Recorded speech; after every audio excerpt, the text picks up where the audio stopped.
வணக்கம் astro அருஞ்சி channel நேர்களே, நான் உங்கள் அன்பான சயின்டிபிக் வேதிக் அஸ்ட்ராலஜர் அஸ்ட்ரோ அருஞ்சி பேசுகிறேன். நல்லது நினைப்போம், நல்லதே நடக்கும். இந்த வீடியோவில் நம்ம என்ன பார்க்க போறோம்னா, ரிஷபராசிக்காரர்களுக்கு டிசம்பர் 2025 எத்தகைய ஒரு மாதமாக இருக்க போகிறது, ஆண்டின் கடைசி மாதமாகிய டிசம்பர் மாதம் எப்படி முடிய போகுது, இந்த ஆண்டு எப்படி நமக்கு ரிஷபராசிக்காரர்களுக்கு முடிய போகுது, எது மாதிரி ஒரு தன்மையில முடியுதுங்கிறத நாம சயின்டிபிக் வேதிக் அஸ்ட்ராலஜி முறையில மிகைப்படுத்தாமல், பரிகாரங்கள் அது மாதிரி மூட நம்பிக்கையில போகாமல், உள்ளது உள்ளவாறு ஒளி தத்துவ அடிப்படையில நம்ம அறிவியல் சார்ந்த முறையில நம்ம பார்க்க போறோம்.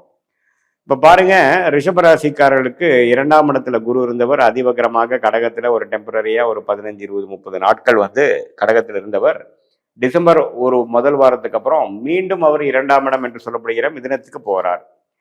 11ஆம் இடத்தில் சனி நீடித்திருக்கிறார், 10ஆம் இடத்தில் ராகு இருக்கிறார், 4ஆம் இடத்தில் கேது இருக்கிறார். இதுதான் ஆண்டு கிரகத்தின் சஞ்சாரம். அதே சமயத்துல ராசி அதிபதியாகிய சுக்கிரன் 7ஆம் இடத்திலிருந்து ராசியவே பார்க்கிறார், குரு பார்வை பெறுகிறார். செவ்வாய், அவரோட வீடு கொடுத்த செவ்வாயும் 7ஆம் இடத்திலே இருந்து குரு பார்வை பெறுகிறார். அதே சமயத்துல சூரியனும் பாத்தீங்கன்னா மாதத்தின் முதல் 2 வாரத்துல குரு பார்வை பெற்று 7ஆம் இடத்துல இருக்கிறாங்க. 7ஆம் இடத்துல 3 கிரகங்கள் சூரியன், செவ்வாய், சுக்கிரன் குரு பார்வை, உச்ச குருவின் பார்வை பெறுகிறார். இது ஒரு நல்ல அமைப்பு. ஸோ குடும்பத்துல ஒரு நல்ல விஷயங்கள், சுப விஷயங்கள், அன்னோனியம் அதிகமா வர்றது, ரியல் எஸ்டேட் சம்மந்தப்பட்ட விஷயத்துல அதிகமா லாபம் பெறுவது, பார்ட்னர்ஷிப் மூலமா கொஞ்சம் ஆதாயம் பெறுவது, அது போல நல்ல அமைப்பை கொடுக்கக்கூடிய இந்த 3 கிரகத்தின் சஞ்சாரம் 7ஆம் இடத்திலிருந்து ராசியை பார்த்து உச்ச குருவின் பார்வை பார்ப்பது மிகவும் அருமை. ஸோ இதனால பார்த்தீங்கன்னா இந்த டைமை நீங்க நல்லபடியாக யூஸ் பண்ணிக்கணும். வேலையில் இருக்கிறவங்களுக்கு நல்ல ஒரு மாற்றம். அதே சமயத்தில் திருமண தடைகள் இருக்கக்கூடிய இளம் வயதினருக்கு நல்ல திருமணம் அமைக்கக்கூடிய அமைப்பு, தொழில் மாற்றங்கள், தொழில் ஒரு அடுத்த லெவலுக்கு நம்ம அபிவிரிக்கணும், ஒரு பார்ட்னர்ஷிப், ஒரு அசோசியேஷன், ஒரு அக்ரிமெண்ட், அது மாதிரி விஷயங்கள்லாம் பார்க்கும் பொழுது நம்ம கொஞ்சம் அது மாதிரி சேர்ந்து நம்மளோட தொழிலை கொஞ்சம் அபிவிருத்தி பண்ணக்கூடிய அமைப்பு கண்டிப்பாக காட்டுதுங்க. ஸோ இதெல்லாம் ஓரளவுக்கு நல்லா இருக்கு ஃபர்ஸ்ட் 2 வீக்ஸு.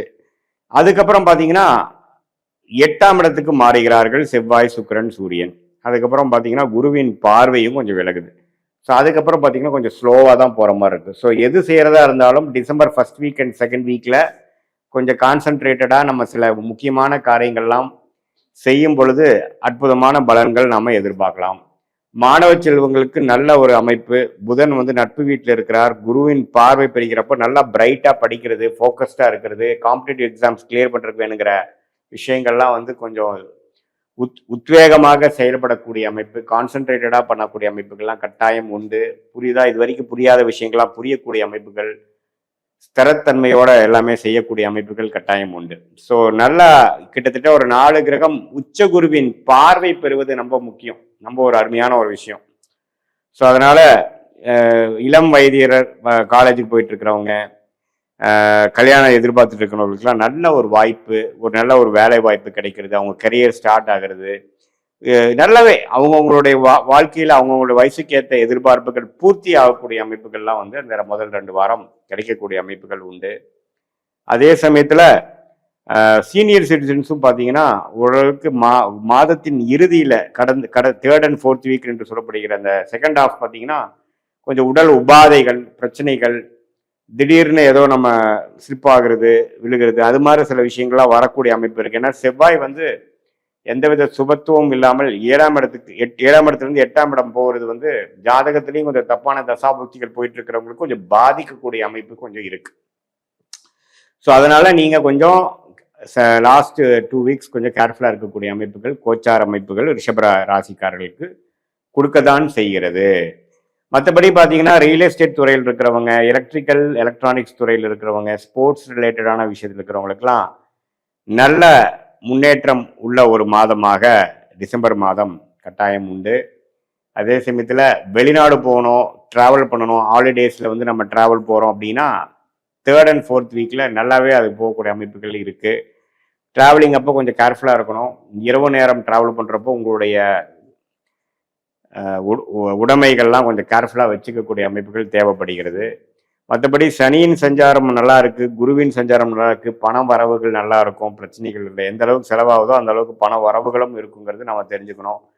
தொழில்ல வேலையில் இருக்கிறவங்களுக்கு ஒரு புதிய தொடர்பு மூலமாக ஒரு முன்னேற்றம், அந்நிய தொடர்புகளா உருவாக்கக்கூடிய அமைப்புகள் இருக்கு. ராகு திசை நடக்கிறவங்களுக்குலாம் தொழில் மேன்மை, ஒண்ணுக்கு 2 தொழில் பண்ணக்கூடிய அமைப்புகள்லாம் வந்து வரக்கூடிய அமைப்புகள் ரிஷபராசிக்காரர்களுக்கு.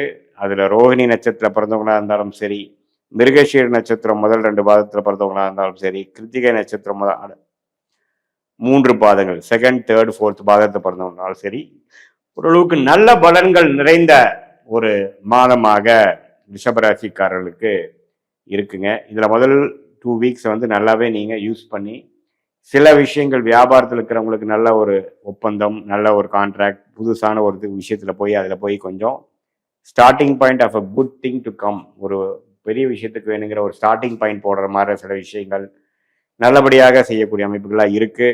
திருமண விஷயங்கள் நல்லாவே நடக்கக்கூடிய அமைப்புகள் இருக்கு. கலப்பு திருமணங்கள், காதலில் இருக்கிறவங்களுக்கு பார்த்தீங்கன்னா திடீர்னு ஒரு 6 மாதம் 1 வருஷமாவே பெற்றோர்கள் சம்மதம் காத்துட்டு இருக்கிறவங்களுக்கு சம்மதம் கிடைத்து திருமணம் அரேஞ்ச் பண்ணக்கூடிய, திருமணம் நடக்கக்கூடிய, திருமணம் நிச்சயமிக்கக்கூடிய ஒரு அமைப்பு எல்லாமே கொடுக்கக்கூடிய ஒரு மாதமாக இந்த டிசம்பர் மாதம் இருக்கு. இது ஒரு பொதுவான பலனே தவிர உங்களுடைய ஜென்ம ஜாதகத்துல வந்து எத்தகைய ஒரு தசாபுக்திகள் போய்கொண்டிருக்கிறது, அதுல என்ன லக்னத்துல பிறந்தீங்க, தசநாதன் புக்திநாதன் என்ன ஸ்தான பலத்தில் இருக்கிறார், யாரால் பார்க்கப்படுகிறார், எப்படி இருக்கிறார், அந்த தசநாதனும் புக்திநாதனும் இப்போ நம்ம பேசின கோச்சாரத்துல எந்த அமைப்புல அவங்க வந்து போயிட்டு இருக்காங்க, இதெல்லாம் ஒருங்கிணைத்து அந்த தசாபுக்திகளும் இந்த கோச்சார அமைப்பும் பயிற்சி பலனையும் சேர்த்து வைத்து பார்க்கும் பொழுது துல்லியமாக அடுத்த வரக்கூடிய 3 மாதம் 6 மாதம் 1 இயர் எப்படி இருக்க போகுது, வாழ்க்கை எது மாதிரி விஷயங்களாக நம்ம திருப்பம் வரப்போகிறது, எது நமக்கு பிராப்தமாக இருக்கிறது, எது நமக்கு பிராப்தமாக இல்லை,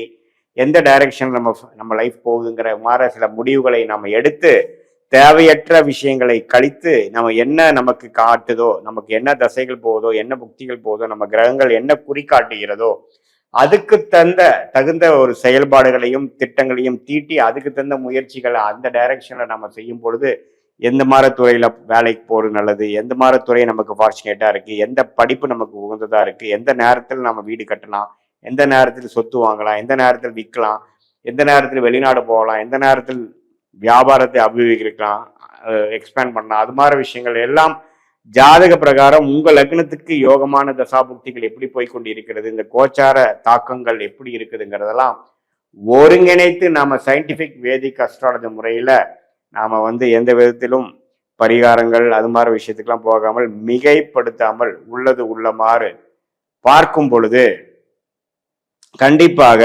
ஓரளவுக்கு என்ன மாற ஒரு டைரக்ஷன்ல அடுத்த வரக்கூடிய அமைப்புகள் நமக்கு காட்டுது. அதுக்கு தகுந்த முடிவுகளையும் அதுக்கு தகுந்த திட்டங்களையும் நாம வகுக்கும் பொழுது தேவையற்ற சமவிரயங்கள், தேவையற்ற பொருள் விரயங்கள் தவிர்த்து எளிதில் வாழ்க்கையில் எதிர்நீச்சல் போடாமல் வெற்றி பெற முடியும் என்று நான் சொல்ல விரும்புகிறேன். மீண்டும் மற்றொரு காணொலியில் சந்திப்போம். நன்றி, வணக்கம்.